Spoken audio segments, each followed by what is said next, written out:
Aeronautics টাইমের page থেকে বেশ কিছুদিন আগে অলমোস্ট 28শে অক্টোবর আমরা একটি নিউজ শেয়ার করেছিলাম। নিউজটা ছিল এরকম, রানী কনসোর্ট ক্যামেলিয়া ইন্ডিয়া থেকে লন্ডনের হিথ্রো এয়ারপোর্টে যাওয়ার সময় তার এয়ারক্রাফটটির নোজ সিরিয়াস ড্যামেজ হয় বিকজ অফ বার্ড স্ট্রাইক। তিনি তখন ব্রিটিশ এয়ারওয়েজে বোয়িং 777-এর একটি এয়ারক্রাফটে ভ্রমণ করছিলেন। আজকে আমি কথা বলবো বার্ড স্ট্রাইক নিয়ে। বার্ড স্ট্রাইকের কারণে এয়ারক্রাফটের ড্যামেজ হচ্ছে, এই বিষয়টা কিন্তু নতুন কিছু না, আমরা প্রায় কিছুদিন পরপর শুনতে পাই বার্ড স্ট্রাইকের কারণে এয়ারক্রাফটের বিভিন্ন অংশের ড্যামেজ হচ্ছে।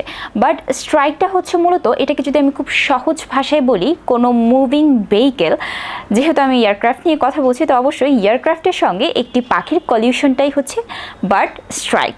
বার্ড স্ট্রাইককে বার্ড হিট অথবা সংক্ষেপে বাসও বলা হয়।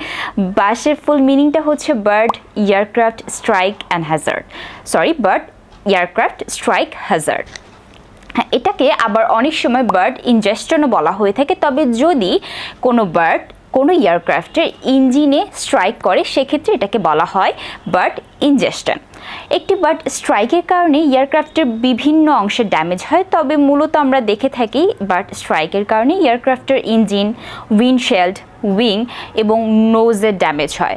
অনেক সময় দেখা যায় বার্ড স্ট্রাইকের কারণে ইঞ্জিনের আগুনও ধরে যেতে পারে, আবার এয়ারক্রাফটের উইন্ডশেল্ডও ভেঙে যেতে পারে, যার ফলে দেখা যায় একটি এয়ারক্রাফট ক্র্যাশও হয়ে যেতে পারে। বাট স্ট্রাইক প্রিভেনশনের জন্য এয়ারপোর্ট অথরিটি বিভিন্ন ধরনের স্টেপ নিয়ে থাকে। এদের মধ্যে এয়ারপোর্টগুলো নন লেন্থাল ওয়েপেন্স ব্যবহার করে থাকে। অনেক সময় বিভিন্ন ধরনের ইগলকে ট্রেন করে পাঠানো হয়, আবার ম্যানমেড কিছু বার্ড তৈরি করা হয় যেগুলোকে রিমোট দ্বারা কন্ট্রোল করা হয়, সেগুলো বার্ড স্ট্রাইকের সময় ব্যবহার করা হয়। আবার কিছু এয়ারপোর্ট থাকে যারা শ্যুটও করে থাকে।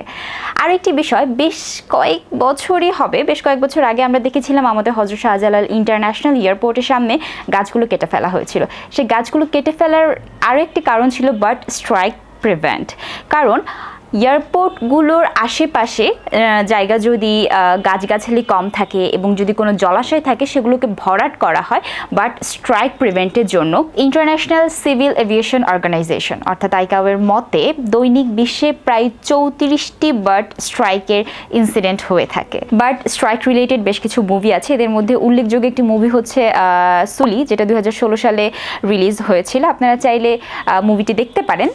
এবং এছাড়াও বার্ড স্ট্রাইক রিলেটেড আরও বেশ কিছু মুভি আছে, আমি ডেসক্রিপশন বক্সে মুভিগুলোর নাম দিয়ে দেবো, আপনারা দেখে নিতে পারেন।